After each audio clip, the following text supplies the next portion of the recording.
सरफरोशी की तमन्ना अब हमारे दिल में है, देखना है जोर कितना बाजुए का तिल में है। मेरे सीने में जो जख्म है वो सब फूलों के गुच्छे हैं, हमें तो पागल ही रहने दो, हम पागल ही अच्छे हैं। ये हैं भगत सिंह, जिन्हें 23 साल की छोटी सी आयु में अंग्रेजों ने फांसी पर चढ़ा दिया था। इन्होंने देश के लिए अपने आप को कुर्बान कर दिया और इतिहास के पन्नों में हमेशा हमेशा के लिए अमर हो गए। तो आइए इनकी पूरी कहानी को जानते हैं। 28 सितंबर 1907 यह बात है उस समय की जब भारत और पाकिस्तान का बंटवारा नहीं हुआ था। यानी भारत और पाकिस्तान एक ही देश थे जिसे अंग्रेजों ने अपना गुलाम बनाया हुआ था। उस समय भगत सिंह का जन्म 28 सितंबर 1907 को पंजाब प्रांत के जिला लायलपुर के बंगा गांव में हुआ था, जो अब पाकिस्तान में है। जब भगत सिंह का जन्म हुआ तब उनके पिता किशन सिंह और चाचा अरजीत और स्वर्ण सिंह जेल में थे। एक बार की बात है, जब वे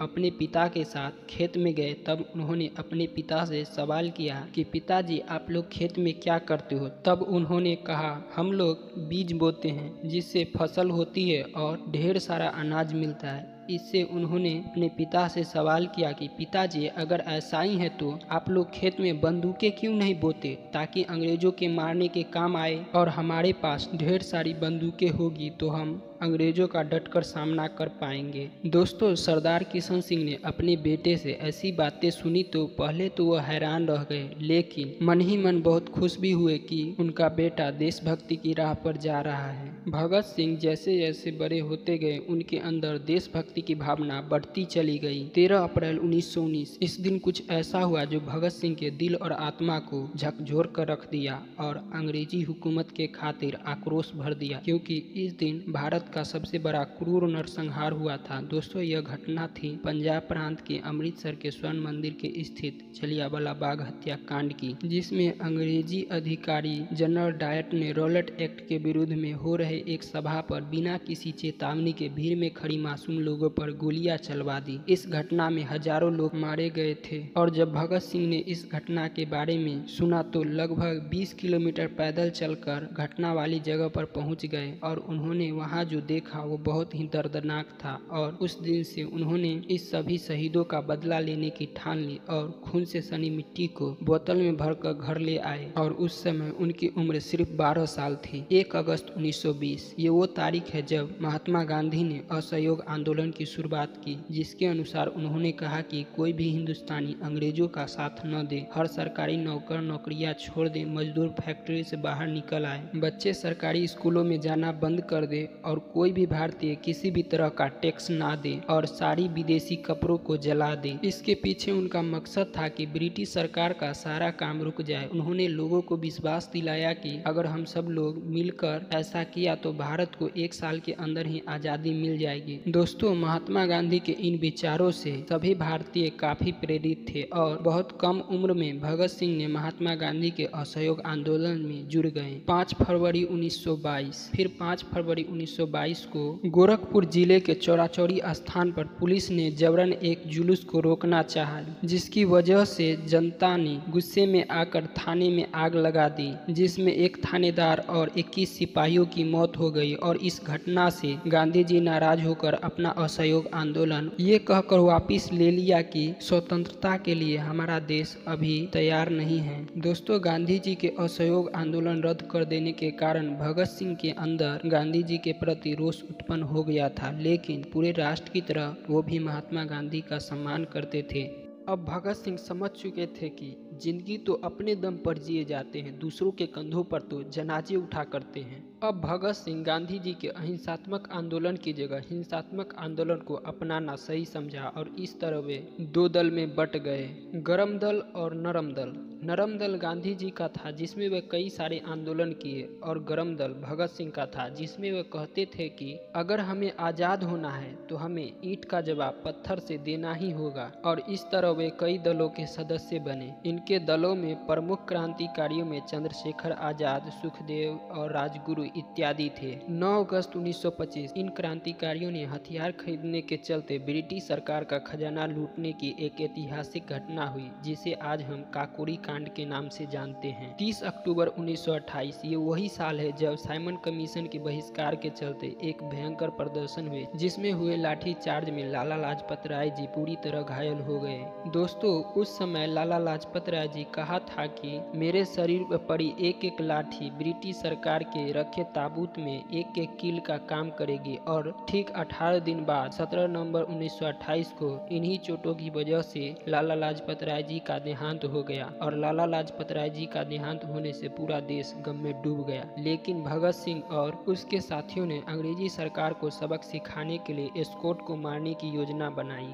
17 दिसंबर 1928 को लाहौर कोतवाली पर सुखदेव, राजगुरु, भगत सिंह, चंद्रशेखर आजाद और जय गोपाल तैनात हुए और एस्कॉट्स की जगह सुंदर्स को देखकर उसे मारने के लिए आगे बढ़ गए, क्योंकि सुंदर्स भी उसी जालिम हुकूमत का एक नुमाइंदा था। और फिर भगत सिंह और राजगुरु ने मिलकर सुंदर्स की गोली मारकर हत्या कर दी और वहां से भाग निकले। और इस तरह वो लाला लाजपत राय जी का मौत का बदला ले लिया। इसी घटना के बाद भगत सिंह ने अपनी दाढ़ी और मूछें काट दी थी ताकि कोई उसे पहचान ना सके। 8 अप्रैल 1929 ब्रिटिश सरकार को आम आदमी, छोटे मजदूर, गरीब लोगों के दुख और तकलीफ से कोई लेना देना नहीं था। उनका मकसद सिर्फ भारत देश को लूटना और भारत पर शासन करना था। अपने इसी नापाक इरादे के साथ ब्रिटिश सरकार बिल पारित करना चाहती थी, लेकिन भगत सिंह को यह बात मंजूर नहीं था कि देश के आम जनता, जिसकी हालत पहले से ही बहुत खराब थी, वो और भी खराब हो जाए। और इसी बिल पर विरोध जताने के लिए उसके साथी भगत सिंह और बटुकेश्वर दत्त ने दिल्ली के केंद्रीय असेंबली में 8 अप्रैल 1929 को बम फेंके। दोस्तों, बम फेंकने का मकसद किसी की जान लेना नहीं था, बल्कि वो चाहते थे कि किसी भी हालत में बिल पास ना हो। और इसीलिए असेंबली में फेंके गए बम बड़े ही सावधानी से खाली जगह का चुनाव करके फेंके गए थे और उन बमों में कोई जानलेवा विस्फोटक इस्तेमाल नहीं किया गया था। और बम फेंकने के बाद भगत सिंह और उसके साथी बटुकेश्वर दत्त ने इनकलाब के नारे लगाते हुए स्वयं अपनी गिरफ्तारी करवाई, क्योंकि भगत सिंह दृढ़ निश्चय कर लिया था कि उनका जीवन इतना जरूरी नहीं है जितना कि अंग्रेजों का भारतीयों पर किए जा रहे अत्याचारों को विश्व के सामने लाना। गिरफ्तारी के बाद भगत सिंह को जिस जेल में रखा गया था, वहाँ भारतीय कैदी और अंग्रेजी कैदी में भेदभाव किया जाता था। भारतीय कैदी के लिए वहाँ सब कुछ दुखदायी था। जेल प्रशासनिक द्वारा दी गई वर्दियां वर्षों से नहीं बदली गई थी। रसोई और भोजन चूहे और कॉकरोच से भरे रहते थे। पढ़ने और लिखने के लिए अखबार और कागज नहीं दिए जाते थे, जबकि उसी जेल में अंग्रेजी कैदी के लिए सारी सुविधाएं मिलती थी।